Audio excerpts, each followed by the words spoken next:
Sup everybody, this is Karak with ACG, and as always it's my continuing mission to bring you reviews that aren't 2 minutes long or filled with sponsored bullcrap, but will most likely get demonetized by YouTube anyway. And today we're checking out the PC, PS4, and Xbox One game Shyness, the Lightning Kingdom, a fighting RPG and adventure game by Inagami and published by Focus Interactive. Basically it's like Naruto, Garfield after being injected with Sylvester Stallone's blood, and Zelda all smashed together. So let's see how Shyness the Lightning Kingdom handled all those unique gameplay elements. As always, if you like the video, maybe subscribe. So here's my review for Shyness, the Lightning Kingdom. Thunder Kittens, the return of Mumra the Ever-Living, adult movie camera angles in your video games, and what Pinocchio would look like after being king of Disneyland for a couple years.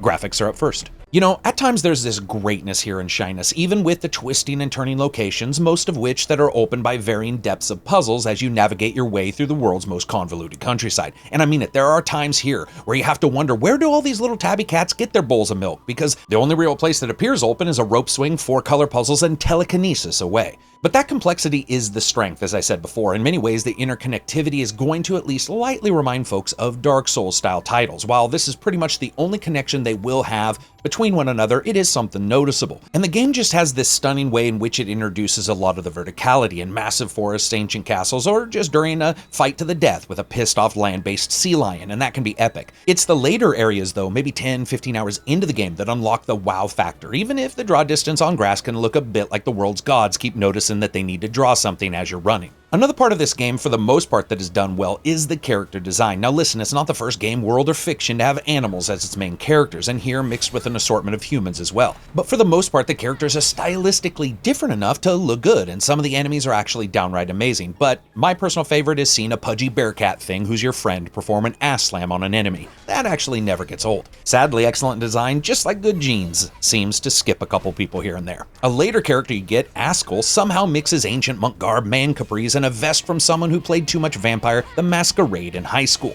And I just have to say, another weak spot here are the vegetation-based enemies. Now, with past RPGs, we have seen this come up. For some reason, it does throw many developers for a bit of a loop, and sadly, what we get here is a number of enemies that basically look like a mixture of a tulip and a Venus flytrap had to choose between mating or killing themselves, and sadly, they picked the former, resulting in what can only be described as a somewhat sentient, depressed baby tulip trap sort of tromping around the landscape. However, all that being said, the game holds absolutely rock solid in the frame rate department. On the i7 and the 1080, it ran really well, and surprisingly, 4K 60 FPS was completely playable here with just a few drops when loading or running along massive vistas or battling some particular enemies. You know, when it comes to RPGs, there's always a noticeable slant from Ice World, Lava World, Forest Place, and Desert Hovel Shithole. The thing about Shyness is that it wasn't instantly noticeable it was doing anything different, despite some novelty right away in its presentation. But as the hours passed, the sheer scope and obvious attention to offering something unique was front and center, and I really like that. Sound, music, and voice.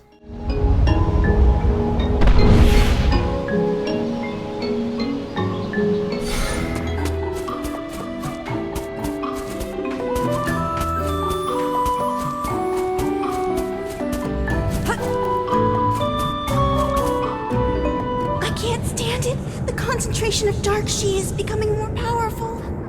I think it's coming from this room. I can sense such evil power.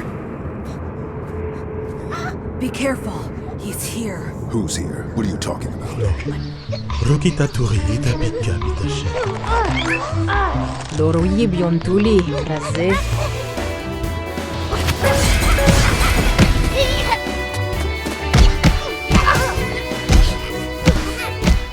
And of course, when it comes to audio, sound is up first. And bravo to these folks who understand that not every single game that looks even remotely like this needs to have sounds that feel like they were strained through a friggin' filter that made it so only dolphins could friggin' hear them. Here we have everything from the low end to the high end of the sound spectrum all represented in the fights, regardless if it's cat shins on human faces or a water ball into a pissed off knight's horned helmet.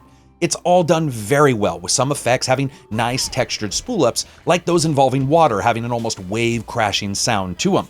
Sadly, this isn't all mimicked in many of the environments, with a decided lack of environmental and ambient sounds, which means a lush forest can suddenly sound like one bird must have beaked everybody to death and is now just ruling alone. Later areas seem to be a bit more audibly varied, and it doesn't matter if you're skipping hickory-dickory stabbery across the plains, single-man holocausting entire tribes of this game's versions of trolls, or if you're just sprinting through underground puzzle caves. There's always a heavy use of processing on the sound effects for space, occlusion, reverb, and echo, giving each location a different spatial feeling to them, which is noticeable right from the start.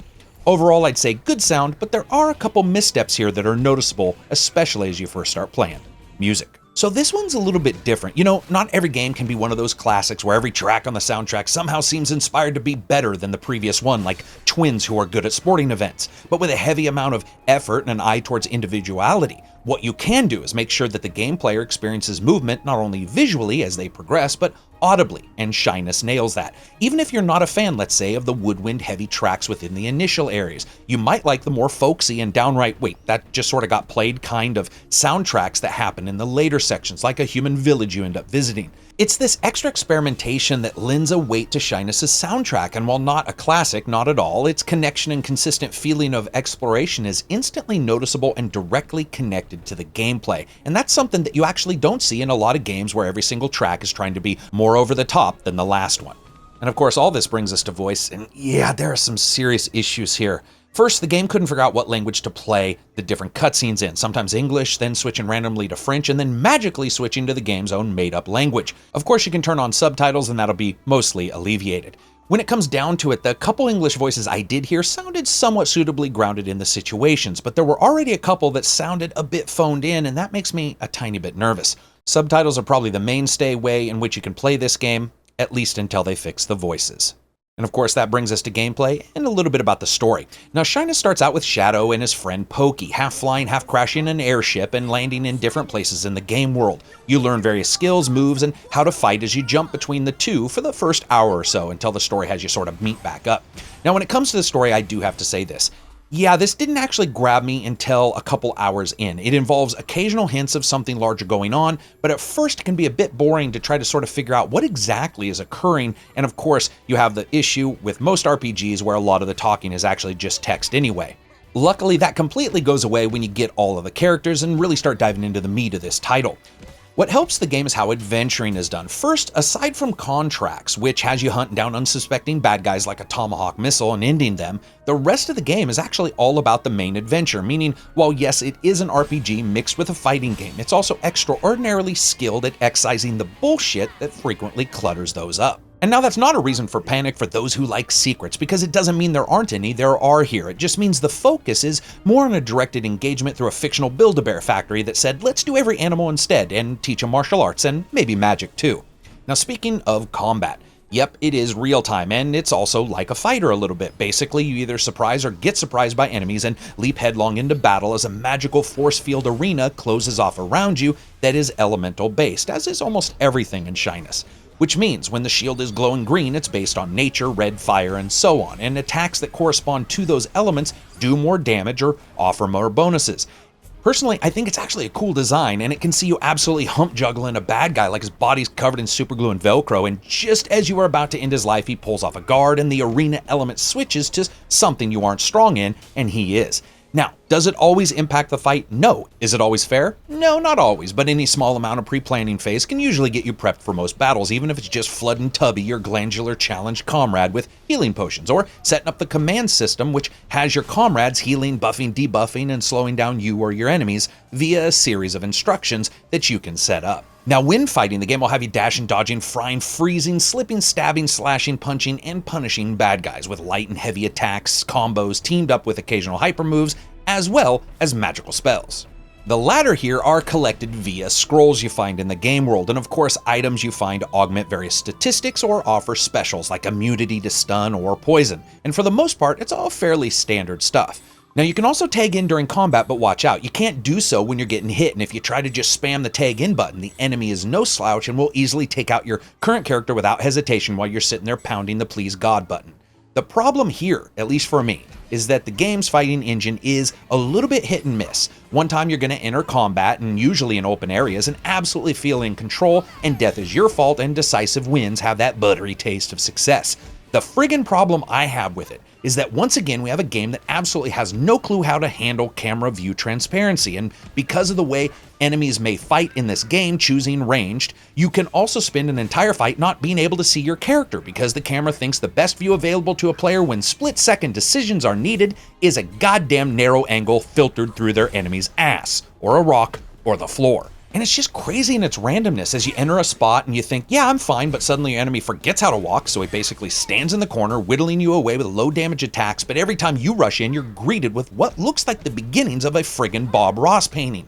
Is it terrible? No, in fact, in many ways, the combat system is excellent, but it may be trying to do just a tiny bit more than was actually planned here, and let me explain why. You know, there are times when a game literally feels like it just bit off more than it can chew, a veritable uh-oh moment when that teeter-totter of good game design suffers fat kid syndrome and sends the other kid flying off into space.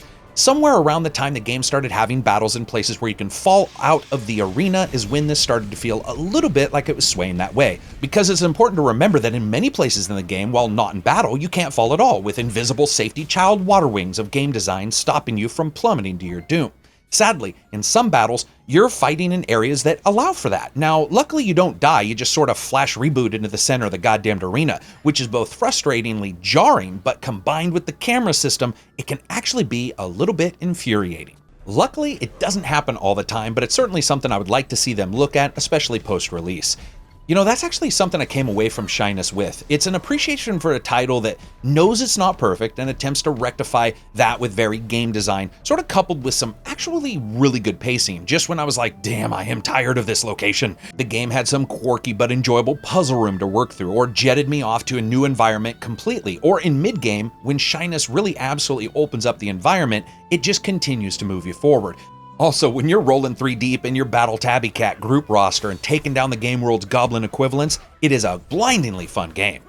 And of course, fun brings us to fun factor. I had a really good time with Shyness. It's not perfect, and in fact, has a number of problems that are a bit bothersome, but it also costs 25 to 30 bucks, and when not experiencing those issues, you're exploring a world that is absolutely engaging to the imagination, especially for an RPG fan like myself. I just wish a couple of the voice bugs had been fixed and a little bit of a better camera implemented at times. And of course, all this brings us to the rating. As you guys know, I rate games on a buy, wait for sale, rent, or never touched again rating scale. This is a buy. While it does have some issues, the game's straight focus on narrative that isn't bloated, 25 to 35 hour gameplay time, $25 to $30 entry fee, and gameplay that it offers more than offsets those issues. Is it perfect? No, but I'd be lying if I pretended trying to figure out what arcane knowledge to teach my obese tiger wannabe so that I could further devastate enemies wasn't actually an absolute blast.